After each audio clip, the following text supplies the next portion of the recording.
teman-teman semuanya, perkenalkan aku Aisyah yang akan menemani acara ini bersama narasumber-narasumber yang keren-keren dan tentunya ahli dalam bidangnya. Bersama podcast Kepo Hukum. Malam ini kita akan membahas terkait produk hukum akta PPAT yang laris banget di masyarakat. Kalian sudah bisa nebak belum kira-kira apa? Kita akan membahas akta KJB dan seputar permasalahannya dengan narasumber-narasumber kita yang akan saya kenalkan satu-satu, yaitu bersama Ibu PPAT Notaris Ibu Dwi Putri Juwita, lalu ada Ibu Rika Amelia, Hai, selaku developer perumahan. Beliau sangat banyak sekali proyek-proyek perumahan. Jadi kalau kalian mau cari rumah bisa dihubungi, oke? di nomor sekian. Dan tentunya ada Bapak Rudi Ferry selaku praktisi pajak. Silahkan kalian kalau mau tanya soal pajak bisa tanya dengan Bapak Rudi ini. Sebelumnya aku mau tanya ke Ibu Notaris dulu deh. Ibu Notaris, bisa tolong jelasin nggak sih kira-kira apa sih itu akta AJB? Karena nggak banyak semua orang tahu tentang akta AJB. Bisa Ibu jelaskan? Oke, terima kasih Mbak Ica. Akta JB itu adalah akta jual beli, akta otentik yang dibuat oleh pejabat pembuat akta tanah yang biasa kita dengar PPAT. AJB ini adalah sebagai bukti telah terjadinya peralihan hak atas tanah dan penjual kepada pembeli. AJB itu merupakan dasar hukum bagi kantor pertanahan untuk melakukan balik nama sertifikat dari penjual ke pembeli. Gitu. Jadi akta AJB itu bukti resmi perpindahan hak atas tanah ya? Iya, betul sekali. Tanpa AJB kita tidak bisa melakukan peralihan nama. Nah itu guys, kalian udah tahu kan? Nah untuk aku mau tanya lagi ya sama developer ya. Selanjutnya Bu Rika Amelia. Iya. Aku mau tanya Bu, dalam transaksi perumahan apa peran developer sebelum membuat AJB sih Bu? Nah, di sini Mbak Ica saya coba jelaskan sedikit ya mengenai akta jual beli ini. Jadi biasanya ketika akta jual beli ini akan dibuat ketika persyaratan terkait dengan tanah tersebut itu sudah lengkap, sudah bisa untuk dilanjutkan untuk dipasang akta jual belinya gitu. Jadi ketika syarat-syarat itu belum lengkap ya kami pun tidak bisa mengajukan ke Ibu Notaris nih biasanya untuk pengajuan untuk bikin akta jual beli gitu. Jadi biasanya data-datanya mungkin terhambat, kayak misalnya data-data konsumen yang belum lengkap contohnya. Jadi kalau data konsumen belum lengkap, belum sampai lengkap ke developer, kami pun tidak bisa untuk pengajuan ke Bu Notaris untuk pengajuan untuk pembuatan akta jual beli tersebut. Gitu. Jadi AJB dapat langsung dibuat ketika rumah dipesan nggak tuh Bu? Nggak selalu ya, kalau misalnya untuk itu. Jadi balik lagi, kalau misalnya memang data-data konsumen sudah lengkap, terus misalnya ketika dia kredit nih ya, pencairan uang itu dari bank sudah masuk ke rekening kami, data-data konsumen sudah lengkap, persyaratan mengenai tanahnya pun sudah komplit, sudah clear semua, baru saya sebagai developer ajukan ke Ibu Notaris untuk pembuatan akta jual beli. Nah, itu penjelasan dari developer proyek yang banyak proyek ini ya. Nah, tapi tentunya kita nggak boleh tentu lupa terkait perpajakannya ya. Jangan lupa bayar pajak ya, orang hukum bayar pajak. Nah, aku mau tanya soal pajaknya nih Pak Rudi. Dalam pembuatan AJB, pajak apa saja yang harus diperhatikan kira-kira Pak? AJB itu kan tadi kita dengar dari Ibu Notaris itu suatu pengalihan. Nah, ketika kita pengalihan aset itu, dalam hal ini hak atas tanah pembangunan, itu memang benar ada kewajiban perpajakannya, yang mana ada dua pihak terkait. Di sini kan ada penjual dan pembeli ya. Nah, sama-sama masih ada aspek pajak yang berbeda. Untuk penjual itu ada aspek pajaknya PPh. PPH pajak penghasilan atas pengalihan hak tanah dan bangunan tentunya. Dan untuk pembeli itu ada BPHTB dengan BPH perolehan hak tanah bangunan.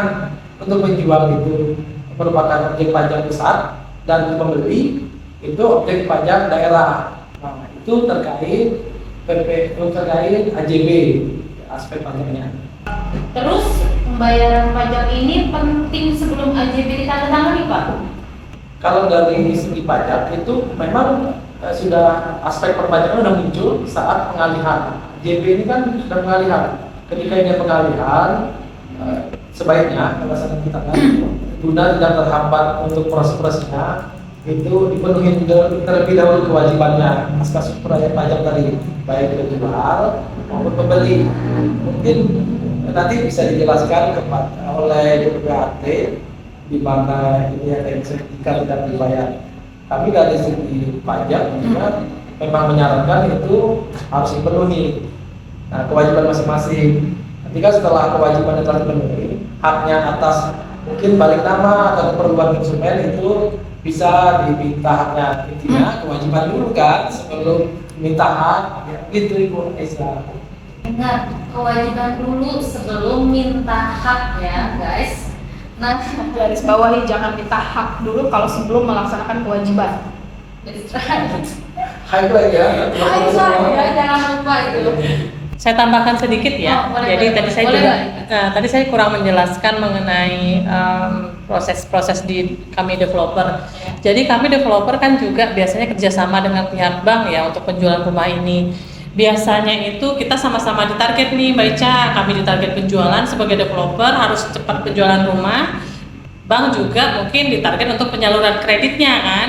Jadi ketika dokumen-dokumen itu belum lengkap, sebenarnya kami bisa nih melanjutkan proses dengan namanya PPJB, pengikatan perjanjian pengikatan jual beli. Nah di situ biasanya udah dikenakan pajak ya Pak Ferry ya, Pak Rudi ya. Iya benar Ibu, biasanya untuk saat ini dalam praktiknya itu PPJB sudah supaya demi keamanan ya, karena pada praktiknya itu dimanfaatkan oleh para bisnis lah gitu kan. Seperti saya. Iya, seperti ibu dan rekan-rekan gitu. Intinya mereka itu untuk menghindari pajak, karena kan kalau terikat pada AJB, mereka ya tidak melanjutkan ke AJB, cukup di PPJB, pindah itu sebagai siasat lah untuk menghindar pajak. Nah, tapi pemerintah tidak kerja nih, mereka objek itu dikenakan saat PPJB lebih awal lebih dini. Namun pada hakikatnya sebenarnya sih pandangan saya ya itu di AJB, tapi pemerintah saat ini pada praktiknya memintanya di PPJB harus sudah dipenuhi. Gitu. Iya. Seperti praktek yang sekarang memang seperti yang Pak Rudi sampaikan. Jadi ketika PPJB itu dibuat, ya itu sudah terkena pajak. Sudah melekat gitu aspek perpajakannya. Ibu, bagaimana sih proses pembuatan AJB, Bu? Bisa tolong dijelaskan nggak sih gimana caranya? Karena mungkin ada beberapa masyarakat atau yang nanti melihat podcast ini belum tahu cara membuat AJB atau seperti apa. Bisa tolong dijelaskan, Ibu? Tahapannya ya. Ya, tahapan-tahapan pembuatan AJB itu yang pertama adalah kita memeriksa identitas pembeli dan penjual, apa sudah sesuai, apa sudah terverifikasi, alamatnya benar-benar real orang, bukan orang-orangan. Ya. Terus yang kedua kita harus memeriksa dulu sertifikasi tanah ini di kantor pertanahan. Yang ketiga kita bisa harus verifikasi pajak. Itu nggak bisa ya Bu Rika, kita nggak bisa menerbitkan AJB kalau belum ada pajaknya, itu yang paling penting. Oh iya deh. Yang keempatnya itu dipastikan tanahnya tidak sengketa ya. Oh ya, itu tidak sengketa ya guys. Buat mafia-mafia di luar sana, tolong ya, jangan bandel. Daftaran pelatihan KPI juga harus ke kantor pertanahan ya, Iya betul. Nah, kalau untuk proses balik nama setelah AJB ditandatangani itu berapa lama? Itu tergantung kekompletan berkas dari si pembeli dan penjual ya. Tapi kalau sudah sudah komplit semua berkas, itu biasanya di 1 sampai 6 bulanan selesai. 1 sampai 6 bulan. 6 bulan. Oh, itu dijamin selesai itu, Bu. Iya. Enggak ada penundaan biasanya kan. Kalau sudah berkas kalau sudah komplit itu kadang hitungan minggu pun selesai. Oh, dengan minggu ya guys. Ibu dari sisi developer itu ada nggak sih kendala-kendala atau dokumen pembeli yang belum lengkap nih biasanya, atau proses kredit bank yang masih berjalan? Kendala maksudnya dalam Kendala yang sering ditemuinnya Bu, Oh. dalam pembuatan AJB. Iya, yang tadi saya bilang tuh biasanya itu biasalah konsumen ya, pada saat dia tertarik dengan rumah itu menggebu-gebu nih Mbak Ica nih pengen dapat rumah. Iyalah. Terus tapi nanti pas berkas sudah masuk ke bank segala macam kan, nanti ada aja gitu kan berkas-berkas yang kurang lengkap yang menghambat proses akta jual beli ini terselenggara dengan lancar tadi. Kemudian yang tadi terkait pajak juga Mbak Ica, pajak juga kan kadang kami developer juga butuh dana segar ya, dana yang fresh untuk harus muter lagi nih untuk bayar karyawan segala macam. Jadi mungkin ada sedikit-sedikit minta penundaan dari Bu Notaris nggak bisa gitu kan, jadi terhambat lagi AJB-nya. Terus kadang pencairan dengan bank nih juga nih, kadang-kadang kalau banknya telat cairin ke kami, kredit si konsumen ini kan juga menghambat ya. Mungkin bank juga ada permasalahan internalnya, mungkin terkait proyek kami mungkin ada permasalahan sedikit, tapi tidak ada toleransi dari bank, jadi sangat kaku gitu. Jadi di kami pun ya gimana ya, namanya proyek yang baca kan nggak mungkin mulus 100% mulus ya. Iya. Jadi ada aja kendala di lapangan yang kami developer pasti udah berusaha keras untuk sebaik mungkin ya merencanakan proyek ini, cuma di tengah jalan ada sedikit-sedikit masalah, ternyata tidak ditoleransi, pencairan terhambat, proses AJB juga terhambat gitu. Sedangkan nanti konsumen nanya nih ke developer, katanya dari developer ya masalahnya gitu. Padahal kita kan udah berusaha nih ke Bu Putri bisa nggak dicepetin aja nih AJB saya. Bu Putrinya bilang oh harus begini dulu gitu. Kalau kami maklum sih, jadi sebagai developer kita juga pengusaha pasti ngerti ya.